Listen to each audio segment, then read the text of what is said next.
so excited to have this guest on the Power Transformation podcast. Now, don't get me wrong, all of my guests are special to me. I wouldn't have people up here that I didn't like.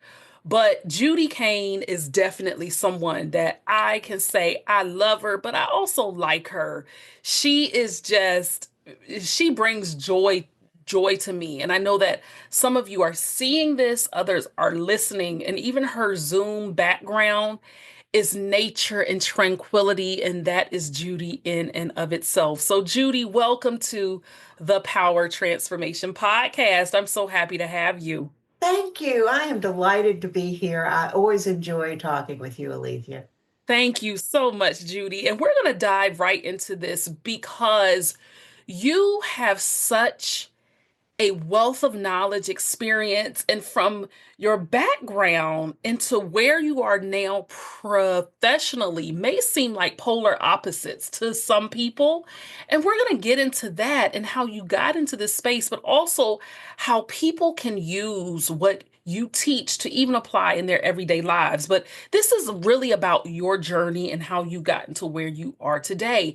And so I always like to start with a fun, light-hearted icebreaker question. And so, Judy, this is your question. What is one of your happy places? Well, some of them are virtual, like this background. Um, but wherever I live, I like to find some place I can focus on um, that I can just look at if I want to get grounded, right? And so right now I've got like a whole bunch of trees and bushes. This is my first spring in this place, Oh, and so my happy spot is watching what's going to come up yes. and just see how this is going to look over the seasons. How beautiful is that? Yes, indeed. And I like nature too. Nature to me just brings a calm and a peace to me. But for even you to say to to see what's going to come or to bloom or to be, that is absolutely beautiful. And you have blossomed and bloomed over the years throughout your life. And if I were to ask you this question, just briefly describe it in whichever way you want. It's a broad question, but who is Judy Kane? Oh, um, I like solving puzzles. Mm, I like to laugh. I try to be. I think I am pretty low drama. yeah, I agree. Uh-huh. That's Uh, important. it's more comfortable for me. Hmm. Yeah. So and practical. I'm very logic driven. That's I use a lot of that side of my brain when I'm operating around. Hmm. Yes. I like that. Very simplistic yet practical answers that really peek into who you are. And I like the whole logical part of it. And with that being said, though, some may argue that professionally, what you do now doesn't always necessarily align with the logic aspect of it, but I think that it could. And I resonate with what you do. We'll go back and talk more about how you got there. But Judy, if you could describe in a title and also a description of what you do professionally, what would that be? I help people take out their head trash. Mm, That's my line. It mhm. doesn't usually need more explanation than that when you're like in a networking meeting. Wow. Head trash. What exactly does that look like? When I talk about it, it's subconscious beliefs that are limiting you in some way, Mm, right? Everybody has things they want to get done in their life, short term, long term, all the things, just experiencing it, right? mhm, And a lot of times it's not the way you want it to be. These beliefs are contributing to that. Your subconscious has its own opinion on what's safe and what's valuable, and they're there from childhood, basically. Mhm. Most of them. By the time you're 7, you have your subconscious pretty well formed, and that's how you interpret people, yourself, events. And if there's things there that make you feel unsafe about stuff or unworthy or all sorts of uncomfortable beliefs or limiting beliefs, that's the head trash I help people transform. We take it out, we replace it with something more supportive, more in line with what you want. Mm. And we are going to come back to that because everything you said is loaded. And I love that because the mind, in my perspective, is the foundation for so much. The way that we think, how we think, really influences our outcomes, our habits, behaviors, and everything. And so let's go back a bit, Judy, to even prior to this. Tell us a little bit about your upbringing, where you're from, just a little bit about you. And how, even in your childhood, did you recognize at an early age that you were more aware of how you thought, or did that come later? That's an interesting question. I've always been a puzzle solver. Mhm. I can remember being very little and having blocks and trying to, create designs, copy a pattern, anything that was like a puzzle. The word, find the word, find the animal in the tree, whatever the stuff was. I always liked spending time doing that. Um, I came from a family that was very uh, happy to encourage me to read early and to, value education and all of that type of thing. So that was definitely a track I was expected to follow along on. Mhm. I don't know that I know I didn't have any formal understanding of conscious thoughts versus subconscious thoughts until, much longer down the line. But I did get in, I can remember having these deep thoughts as a child and thinking, oh, I bet nobody's ever thought of that before. Really? And yeah, and then being so disappointed. What was it? Horton Hears a Who. I think it was a Oh, Dr. Seuss yes. book. I Uh-huh. I I was too, Seuss came into our family after I was at the age I would be reading. My sister was 6 years younger, so she had that book, and I can remember being very disappointed that that microcosm macrocosm concept had already been thought of because I had thought of it, and it was like, but I thought that was my idea. Wow, that's fascinating. Yeah, yeah. Wow. And so then you recognize oh, somebody beat me to it. Wow. That's very interesting and intriguing. And with you saying that you like puzzles and logic, would it be safe to assume then that you were more analytical growing up? And Yeah, so that is very interesting because it led you to a career path that's opposite really of what you do now, but I'm sure that if people thought deeply enough there could still be some connection in it. Take us to what you decided to do professionally for the latter part of the earlier part of your years, and what led you down that road. sure. First job was I got paid better than any of my friends. I was tutoring math. And Mhm.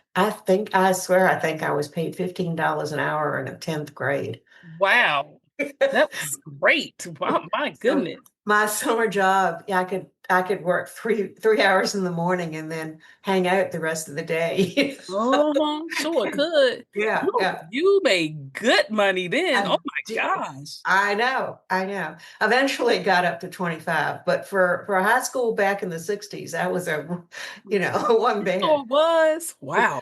But I love that because I was working individual with people, kids who had some block to their understanding of math, right? So that was that fits with the thing. It's not, I wouldn't have planned my track to get here this way, but when you look back, it all makes so much sense, Mhm. right? So that was the first one. Then I spent most of my corporate career in IT and most of that in management itself. Mhm. So programming and, analysis, project management, all those types of things. Um, and that's where I learned how to listen to what people needed and create solutions to the problems that they had, right? Mhm. Mhm. Mhm. Uh-huh. You see where Yeah. I'm going with this? I do actually. I do because ironically, I was going to ask you, what did you notice even then about people's thoughts and mindsets? It wasn't the thoughts and the mindset so much other than users never like change. So when you roll out a big system, you get a lot of pushback there. Pushback. Mhm. Yeah. What it was looking at systems and having somebody say, I want it to do something different, right? Mhm. And that's kind of what I do now. Yeah, Yeah. exactly. Yeah. So after Exactly. that, I had 5 years as a realtor. And that was not my ideal occupation. I know a lot of people love it. It did not thrill me.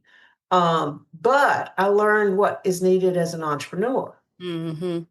You have to do the networking. You're responsible for your own little business and telling people about it and all of that type of thing, which I definitely didn't need to do in corporate.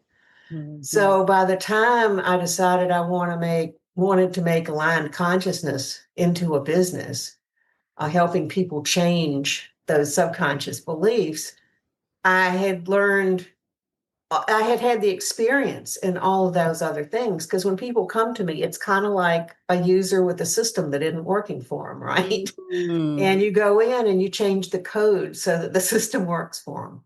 That It, makes sense. yeah, it's very similar. So I use the analytic skills, I use the problem solving, I use the listening because you need to listen when a user's telling you what they want. Mhm. Um, and then the background of being, entrepreneurs, it's just you have to do that if you're gonna have a business. And it's really interesting. I heard something that maybe you don't view it like this because it's your life, but you just say how that's where you learn how to be an entrepreneur. Judy, when you were a high school girl, you were an entrepreneur as that math tutor earning $15 an hour. Like what? That I know. you had it in you then.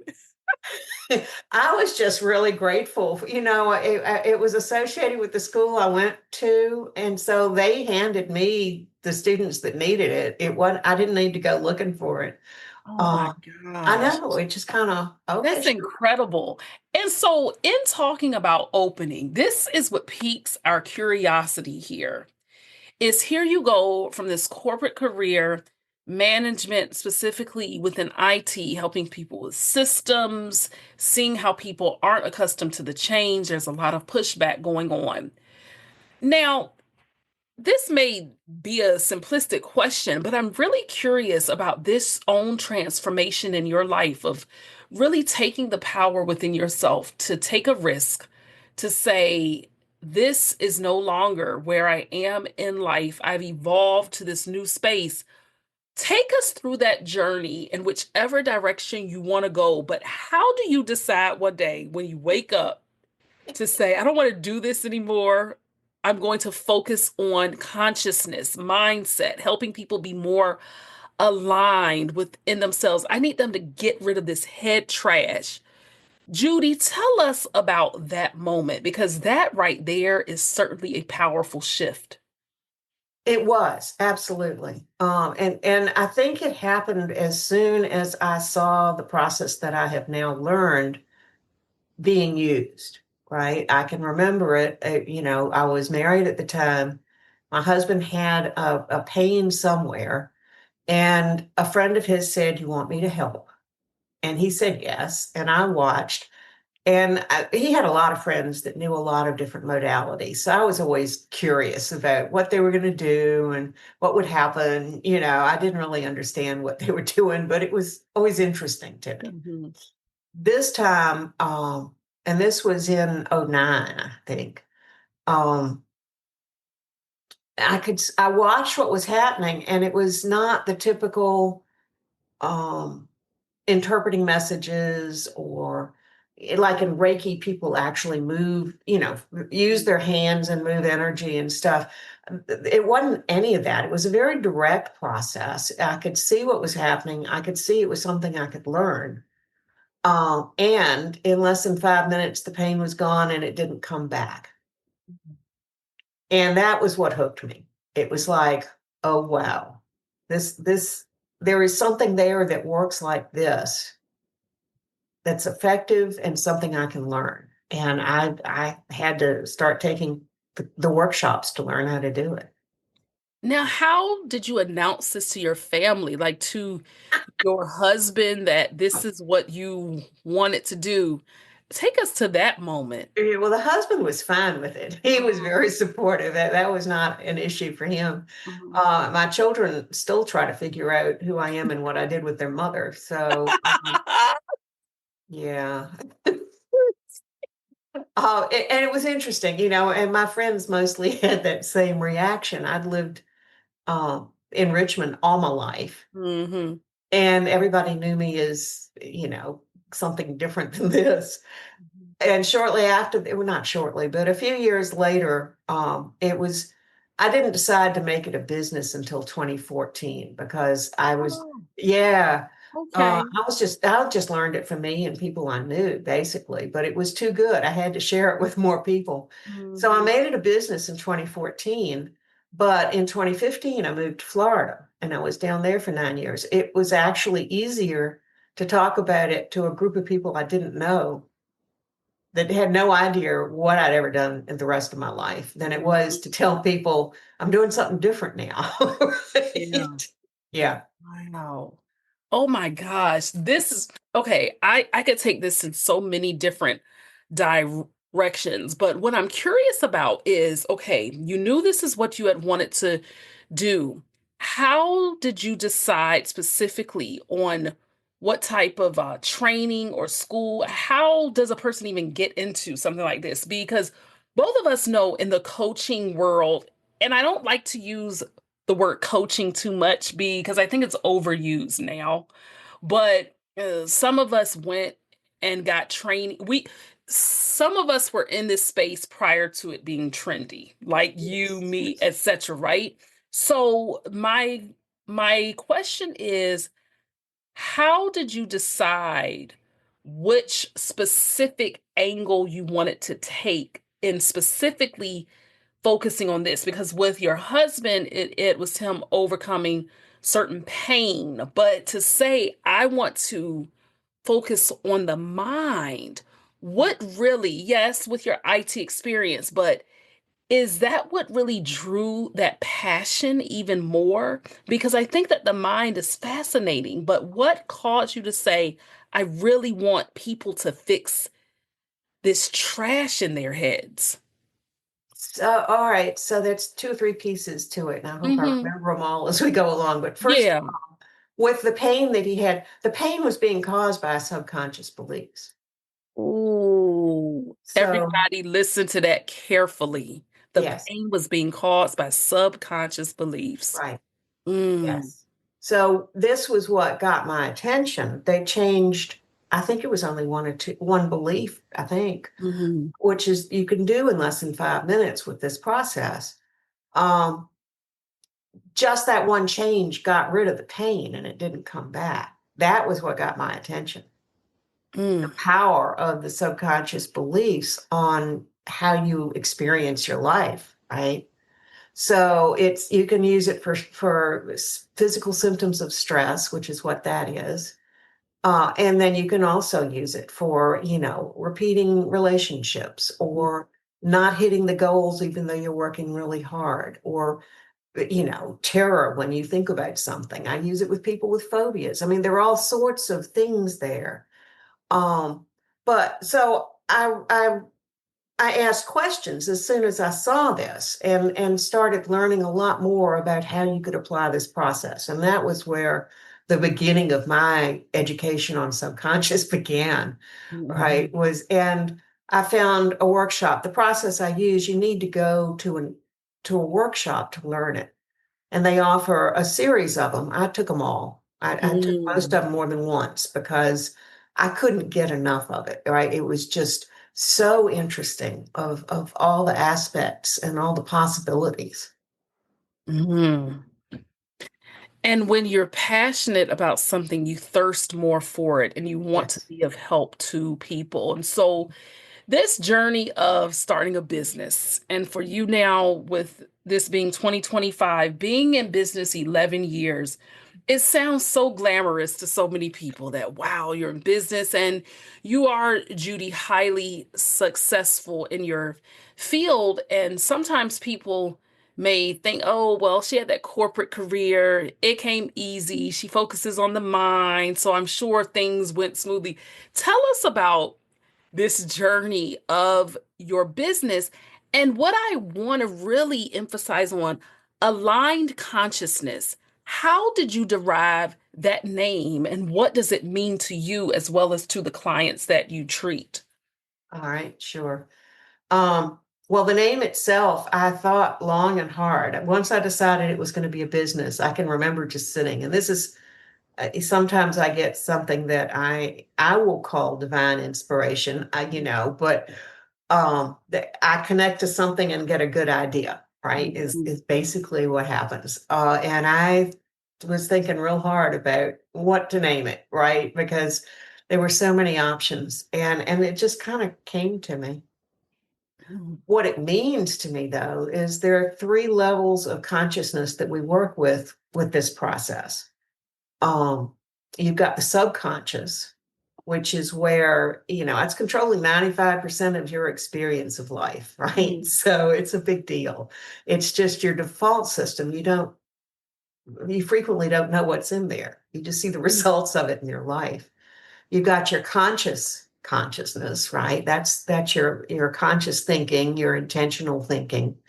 And then you've got your super conscious, which is that higher power, whatever in your experience you like to call that Mhm. higher level of wisdom, right? It could be in religious terms. You could call it the universe. You could call it God. You could call it yourself on your smartest, wisest day.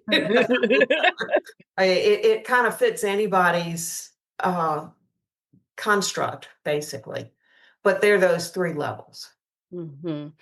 You know, this is just a random question. It's not to throw you off or anything, but when you were, it's really not. But when you were talking about the subconscious, I have a friend, and she is the only person in my life who actually challenged the idea of the subconscious based on some of her trainings and teachings. But help us to understand because there could be someone out there too.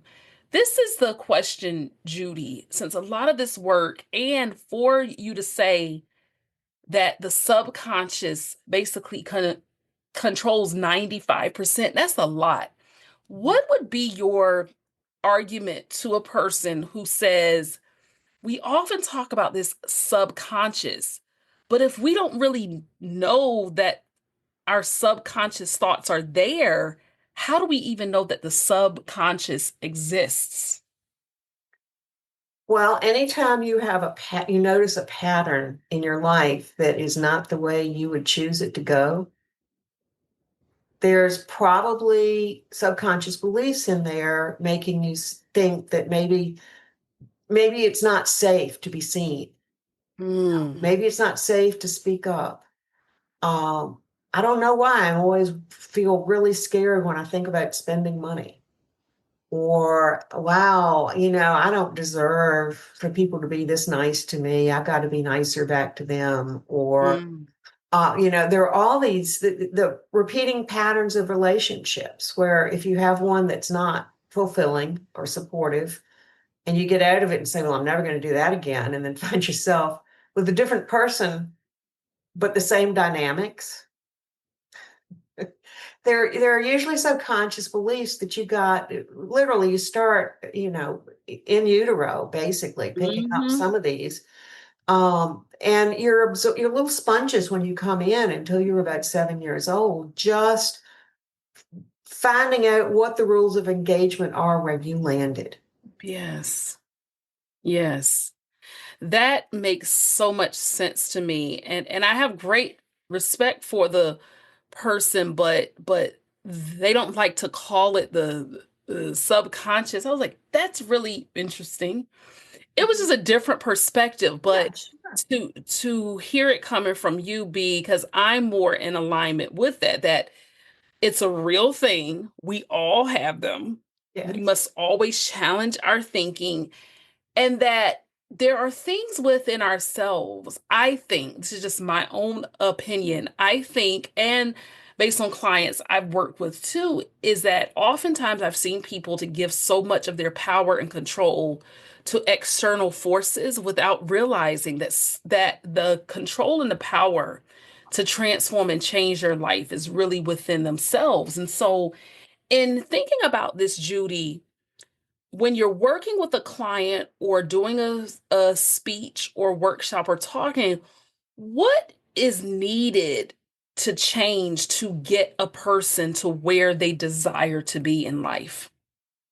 Oh, one of the big things, and I see this a lot when I work with people, they'll come in and, uh, I've only had one time when somebody came in and didn't have something they wanted to change. Usually Really?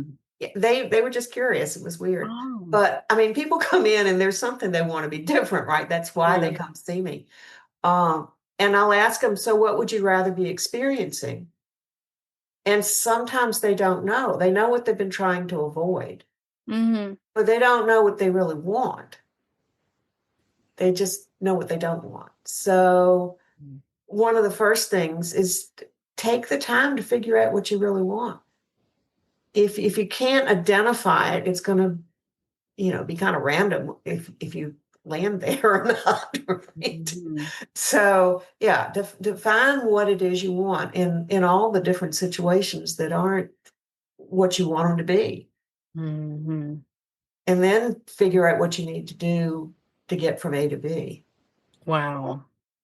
And so thinking about from 2014 to now in 2025, let's talk about how aligned consciousness has really formed and shaped into what it is now. Take us through that journey. Did it just start with just one on one clients? Did you reach out to people in the community? How did you go about first getting your clients and building your business and brand to where it is now? I started networking.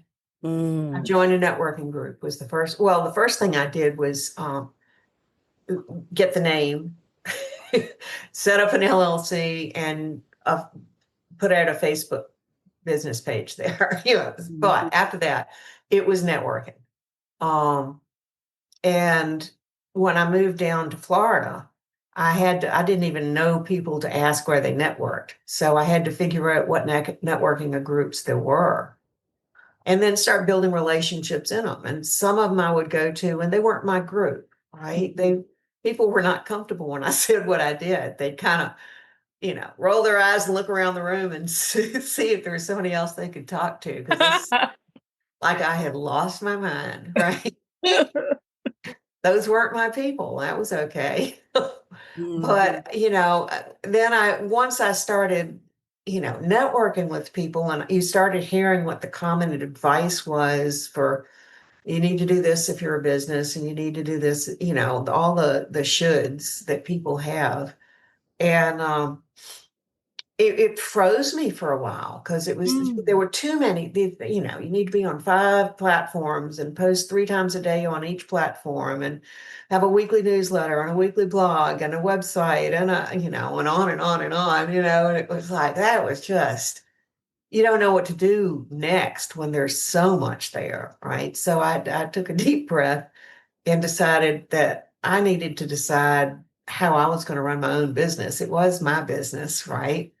And so I would, you know, post on one platform where I was comfortable. And then I got the website, and so I added things as I had the capacity. Mhm. Wow. That's wisdom right there, because even to this day, I think that a lot of entrepreneurs can sometimes stretch themselves thin and go all over the place. And I used to be like that, where I wanted to meet and touch everybody. And so, now I focus mainly on Facebook and LinkedIn, but you know, Instagram, I still have that, but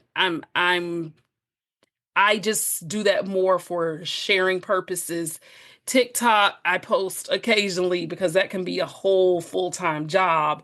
But I understand where once you realize exactly who you want to serve, how you want to market, that changes everything. And for you to say it was your business. Yes, it's great to get guidance, but at the end of the day, it's your business and you must be led to that. And when you took reins to say this is your business, lives began to change. And so, Judy, share a success story. I know you have many, but share just generically, um without, of course, identifying the person, but who is a client that stands out to you on how they were when they started working with you, and as you continued the process with them, how their life changed exponentially.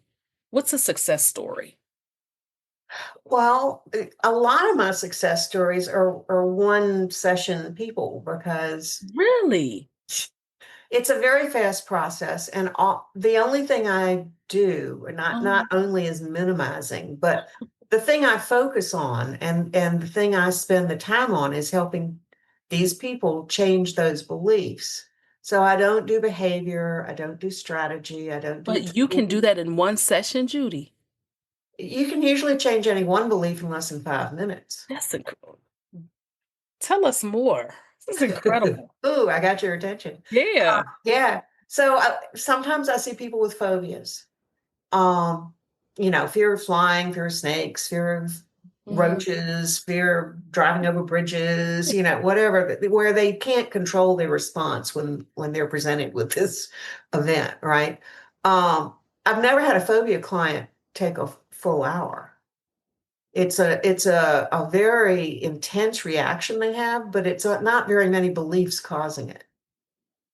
So those are some of the fun ones that are just like immediately. I helped somebody the other day who had a need to drive on a regular basis into DC and was just very uncomfortable because they weren't sure where they were going. The traffic was rattling. I mean, driving into DC is not hmm. it's cake, right? You know that. Yes.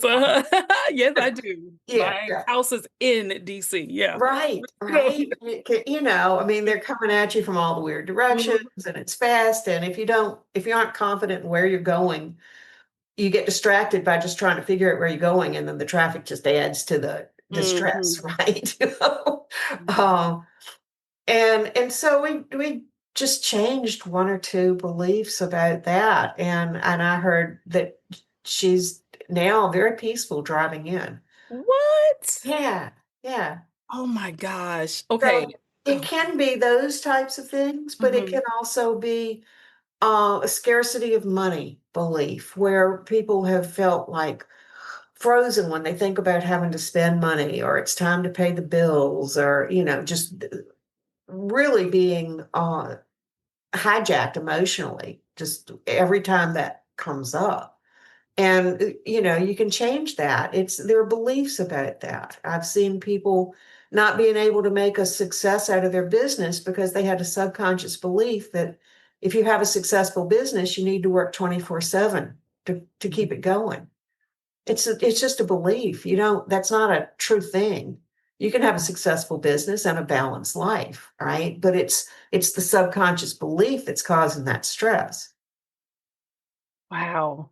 That is some powerful work. And you all, I've known Judy now for a while, but in the group that we're in, we get more business insight, we network, but we don't really go in depth as to our process of what we do, how we do it. And so these insights of what Judy is sharing, this is really new to me because when you think sometimes about how people are helping to change mindsets and getting out head trash, honestly, this is the truth. It's usually a much longer process. It's a certain way of training. And Judy, I must admit that you are the first person that I've ever heard who can do it in minimal time and it stick and it last.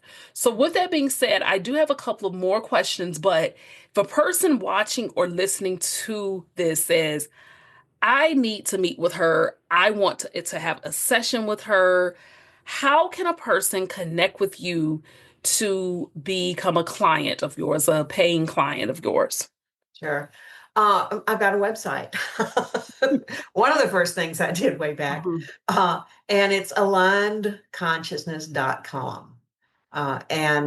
If you go there, there's a page about all the different ways I can help with paid things. People can book a free 15-minute phone call with me to get more answers to questions they might have. Now, I'm not saying that every situation goes away completely with one change Of of one course. belief, right? So Yes. I do That's right. sometimes, yeah, sometimes people will book like I got a 6-month subscription thing that I call Belief Relief, where they come once a month and just get rid of whatever has come up. Sometimes people know they've got a lot of heavy things they've been working on for a long time, and maybe buying a three pack of a session of 3-hour sessions or something like that would better suit them, right? So there are lots of different ways. A lot of times things are layered, right? So you can get rid of one layer and then you realize there are these other beliefs below it. So the situation hasn't completely gone away. But every time you change a belief, you have changed that one. Mm, mm, So, and I work frequently with coaches because I don't do the behavior, the strategy, the um, tools, and people need that as well, right? So a lot of times coaches have a client that just isn't making the progress and they're both frustrated. They can send mm. them to me for an hour and we can maybe clear up the blocks that are keeping them from being successful in those coaching programs. And coaches have lives just like everybody else. And sometimes Absolutely. we help so many other people and we need help ourselves with certain things too. And Absolutely. so I totally agree with that as well, is that a coach needs a coach to get them Right. back in alignment in what they do. How has what you've done from just not the IT standpoint, but if you look back retrospectively, Judy, on your entire life, how has everything contributed to where you are now? And how does that happen even in our own lives? I think that there's got to be some explanation for how all the things fit together, where you grab what you need from this experience and this other one gives you knowledge you need for going forward. And they might not look connected at the time, but when you look backwards, it all fits together. I told you I'm a puzzle solver. Well, Mm, it's like all the pieces of the puzzle kind of fit together and contribute to whatever is coming next, right? What I think I use now to figure out what next is determining how much something resonates with me. mm, And if it resonates, then yeah, let's go forward and see how that works or what that's like. And if it doesn't, it's like, well, that's okay. It doesn't mean it's bad. It just means it's not the thing I'm supposed to be doing. mm. And in what ways, as we come to an end here, in what ways, Judy, can getting out the head trash truly transform someone's life? Wow. It can be huge, right? If you felt like you were safe in all but obviously dangerous situation, if you just had that sense of peace, that you were safe with what you were doing and how people thought about you, if you felt like you had value, if you value yourself and other people valued you, if you felt like you were lovable, Mm. if you felt like you were connected to something bigger than yourself, and you weren't having pesky symptoms of physical stress, think what that would be like. Thank you for tuning in to this episode of the Power Transformation Podcast. If you enjoyed this episode, be sure to follow or subscribe, leave a 5-star rating, and write a review. It helps us inspire even more listeners. And don't keep it to yourself. Share it with someone who could use a little power in their transformation. Until next time, keep bouncing back, keep rising, and be good to yourself and to others.